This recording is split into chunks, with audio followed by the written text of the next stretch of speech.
ke Mas Zainur. Mas Zainur, ini pagi-pagi Pak Saud sudah presentasi ini, semangat melihat, mendengar usulan dari Pak Prabowo ini. Nah, dari Mas Zainur sendiri melihat bahwa ini, dari Pak Saud mengatakan bahwa ini mundurnya demokrasi dengan usulan seperti ini tanggapan Anda seperti apa? Ya, saya setuju dengan apa yang disampaikan Pak Saud ya.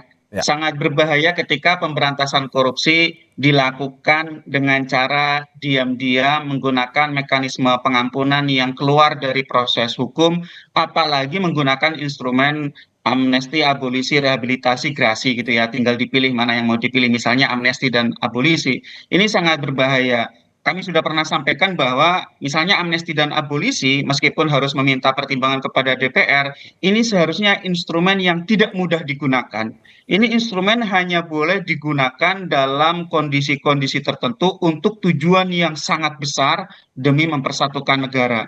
Kalau kita baca sejarahnya, amnesti dan abolisi itu banyak diberikan kepada mereka yang ingin melepaskan diri dari negara, atau misalnya angkat senjata karena berbeda pandangan politik dengan pemerintah pusat gitu ya. Dalam sejarah Indonesia itu banyak diberikan misalnya kepada Gerakan Aceh Merdeka, kepada Fretilin di Timor Leste, atau juga para tahanan politik karena mereka melawan negara dalam tanda kutip bukan karena jahat kepada rakyat, tetapi karena perbedaan pandangan politik bagaimana negara itu harus dijalankan, dan juga ada aspirasi-aspirasi yang itu tumbuh karena kegagalan negara untuk memberikan rasa keadilan kepada mereka. Jadi kemudian daripada terus tercerai-berai, ditawarkan amnesti abolisi dengan catatan mereka harus letakkan senjata dan kembali ke pangkuan Ibu Pertiwi. Nah, kalau itu akan diberikan kepada para koruptor, ini sangat tidak tepat dan itu sangat menyakiti hati rakyat. Apa yang dilakukan oleh para koruptor itu sangat jahat, sangat merugikan kepentingan dan kesejahteraan rakyat, dan tidak bisa diselesaikan dengan cara-cara pengampunan seperti ini. Bahkan kalau kita lihat dalam hukum positif saat ini di pasal 4 Undang-Undang 3199 Junto 20 2001, itu sudah sangat jelas bahwa pengembalian kerugian keuangan negara itu tidak menghilangkan unsur pidana. Apalagi kalau kemudian itu mau di-bypass dengan menggunakan hak prerogatif presiden dalam bentuk amnesti dan abolisi. Tadi Pak Saud juga menyebut di negara lain tidak ada itu model pengampunan yang kemudian mengakibatkan impunitas, tidak Ya. bekerjanya hukum untuk melindungi orang-orang tertentu. Memang ada model-model di negara common law, tetapi itu spesifik, yaitu untuk pelaku berupa korporasi atau perusahaan. Pelaku korporasi ini kalau ditersangkakan dan kemudian dituntut secara pidana, maka dampaknya bisa luas, termasuk misalnya juga bisa berdampak kepada ketenaga kerjaan, kepada perekonomian. Sehingga di negara-negara common law itu ada yang namanya deferred prosecution agreement. Ini yang terjadi pada Kalau kasus Rolls Royce itu ya Mas Zainur ya?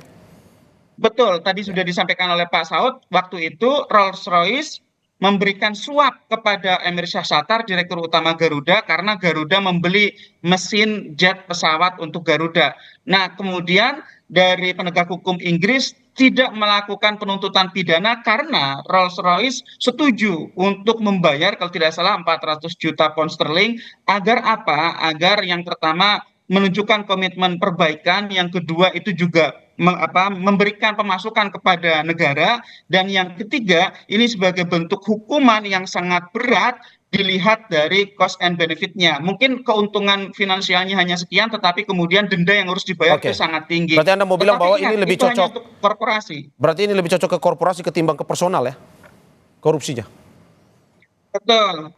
Dan itu pun tidak bisa langsung diterapkan. Kalau mau diterapkan, maka harus melakukan perubahan terhadap Undang-Undang Nomor 3199 Junto 20 2001, Undang-Undang Tipikor, dengan mengakomodir apa yang biasa disebut sebagai deferred prosecution agreement itu tadi. Dan itu juga tidak mudah, harus dilakukan investigasi, juga harus ada pengakuan ya. Tidak bisa sembunyi-sembunyi, diam-diam gitu ya. Semua harus transparan, publik juga bisa melakukan pengawasan sehingga ada equal treatment. Juga itu merupakan satu prosedur yang diakui secara hukum. Itu merupakan salah satu due process of law, bukan keluar dari konteks penegakan hukum. Jadi itu kemudian di PE itu dimasukkan sebagai salah satu mekanisme yang diakui dalam hukum. Sehingga sekali lagi menurut saya meskipun saya percaya tujuan presiden ini baik, ingin mengembalikan kerugian keuangan negara, ingin mengajak orang bertobat, tetapi caranya salah. Kalau cara ini terus dibiarkan dan akan dilakukan, maka ini menjadi angin segar,